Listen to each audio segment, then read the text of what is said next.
A faction of the Ovaherero Traditional Authority, shortened OTA, which oversaw the coronation of Dr Hoze Riruako as Ombara Otjitambi of the divided Ovaherero Traditional Authority, is looking towards a festive weekend as the faction is in full swing preparing for the inauguration of Paramount Chief Dr Hoze Riruako, slated for Saturday, the 15th of July, and the annual Red Flag Day commemoration the following day, which is the 16th of July. Riruako was appointed as Paramount Chief Designate earlier this year in Oshimbingwe under the same title as Professor Mushinde Kashiwa, who was also installed as Paramount Chief last year by the other faction of the Ovaherero Traditional Authority, officially putting two claimants to the title of Paramount Chief. Now, the position of Paramount Chief of the Ovaherero became vacant following the sudden death of Ombara Otjitambi Rukoro in June 2021. Now, representative of the Ovaherero Traditional Authority and patron of the Red Flag Commando No. 2 in Windhoek, Kauapirura, now joins us in studio as we discuss the events scheduled to take place over the weekend. Mr. Kauapirura, good morning and welcome to Good Morning Namibia. Good morning and good morning Namibia. What does this event or the events that are happening this weekend really mean for the Ovaherero Traditional Authority and the Ovaherero people?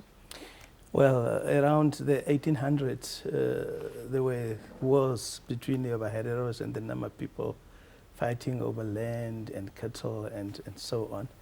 And in 1863, the Ovaherero gathered around Oshimbingwe and they established a unified military leadership structure under one central command to better organize themselves in units to actually fight this war. The same happened in 1863 when the Ovaherero people then were fighting the Germans. And we know what unfolded after those events when the Ovaherero people were annihilated through the notorious General von Trotter order for extinction, which led to the Ovaherero and Nama genocide. So the Ovaherero central leadership pretty much really dates, it sort of predates that era where the Ovaherero came together to establish a central leadership structure to better organize themselves as a people. So that's a historical relevance, and it has been maintained to modern times. Yeah. Now, with the event that is scheduled this weekend, which will see Dr. Riruako being inaugurated as Paramount Chief, what are some of the issues that should be the center of his leadership? I think he has already started with some of those issues after his coronation in February. He's been extremely big on advancing unity among the Ovaherero people, to the point where he's part of a group of 8 Ovaherero traditional leaders stemming from different royal houses. They joined together. They are pursuing a common agenda for peace, for advancing tradition and culture, for spearheading the genocide discussions with all stakeholders. So he's already commenced on that. But I think the other issue that is pretty much on his mind is really to maintain the legacy of his predecessors. He's in the shoes of great leaders, the Mahareros. In modern times, our late, indeed, Paramount Chief Dr Riruako, very recently, our very indeed Paramount Chief Advocate Rukoro. He's been with these people, he's seen their leadership, he's been part of these structures. He knows the central agenda, he knows there's unfinished business, and he's pursuing that. But I think a core element really that is facing him is this whole notion of understanding that the Ovaherero people cannot remain on the periphery of the Namibian society. We should be part of mainstream Namibia. And to that extent, we don't regard government and all the other Namibian stakeholders as our enemies. These are people and units to be engaged so that the Ovaherero people can really be part of mainstream Namibia. And I think he understands that and he pursues that agenda. Yeah. What is very interesting, though, is that there are 2 factions of the Ovaherero Traditional Authority, and both factions have recognized different individuals as Paramount Chiefs. Does this mean these factions don't recognize each other?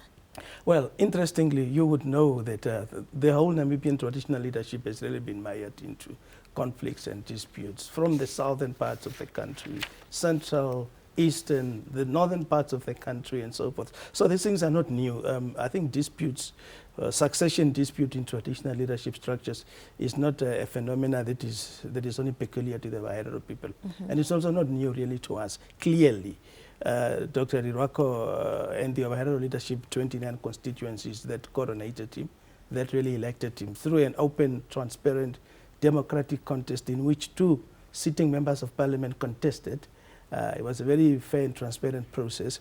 I think the recognition there is to say that process followed, it followed customary law properly, it followed precedents, it followed the tradition, and therefore we are very confident that it is the correct process. Yeah. Yeah. What does this say, though, about the unity of traditional authorities, or rather just in this case, the Ovaherero people? Well, these are testing times. Our unity is being tested from various fronts. I think the realization remains among everybody, even in the various factions that seem to be divided, as she put it. The realization remains that we all have central interest. We all have common interest. We all want the same thing. It probably just depends on how we look at it. But there are efforts underway. There are efforts underway to really narrow the divide. I think there's more that unites us than divides us. And I think Dr. Riruako and his leadership will be squarely focused on that. Very well. What will the inauguration process actually look like? So the process is actually kicked off a week ago, where the Paramount chief is really designated. He's really already in Okahanja since a week ago. The various traditional priests are also in Okahanja doing their rituals in preparation for the big day. So the process has started. There's a lot of people invited, including people from the diaspora. We all know that we have over people living in the diaspora, Botswana, South Africa. Quite a big number of them are also living overseas, United Kingdom, Canada, and these places. So these people will be descending on Okahanja on Friday for different festivities. And then the core program on Saturday will be marked by speeches, messages of tribute from these people from the diaspora, from different traditional leadership structures in the countries, including some southern traditional leadership also from the Nama people, who would be joining to pay tribute to this process. And then, so he will then be inaugurated and be blessed or then presented by the priests on Sunday morning in a solely traditional ritual where there won't be speeches for the Sunday except this priest doing this commitment, where they'll be presenting him. So the Saturday program would be a typical program of speeches, of ululations, of horse riding, traditional dances, Ovirisha performances on Saturday evening. There are specific songs which artists have composed rather to pay tribute to the leadership, the incoming leadership of Dr. Riruako. And so it will be a day of joyous celebration and commemoration. The Ovaherero people will be descending on Okahanja this coming weekend. Yeah. Now, in my introduction, I made reference to the 15th being the day of the inauguration and the 16th being the day in which you will be commemorating the Red Flag Day. So these are not necessarily separated. Yeah, so the festivities of his inauguration would be preceding it. So it would be sharing the same platform. Okay. But the commemoration of the Red Flag Day will be solely then be focusing on the Sunday. Okay. Where only the traditional priest will then be doing their rituals, and that will be the commemoration. So there's a difference in the program, really. Yeah. What do these rituals actually look like for those who are not aware? Yeah. Well, it's a so these priests really pretty much consults, you know, the spirits of the ancestors. I'm not specifically involved in that process, but the priests do that, and then they commit this person to the ancestors. Yeah. What we saw last year was that both factions organized the commemoration of the Red Flag Day separately. Is that the case this year as well? Well, as I'm here, I'm only speaking for Dr. Riruako, Hoze Riruako and his leadership, and the Ovaherero Traditional leadership. So I cannot speak for the other group. All right. Yeah. Is there anything else you'd like to add? Yes, it's to really remind the Ovaherero people to say the event is on. Let's go to Okahanja, and history will be made in Okahanja, and it will be business as usual. The OTA remains, the Ovaherero people will remain strong people. We are peace-loving people, we are part of Namibia, and together we'll build this country. Mm-hmm. Thank you so much, Mr. Kauapirura, for being here. Thank you so much for having me. All right.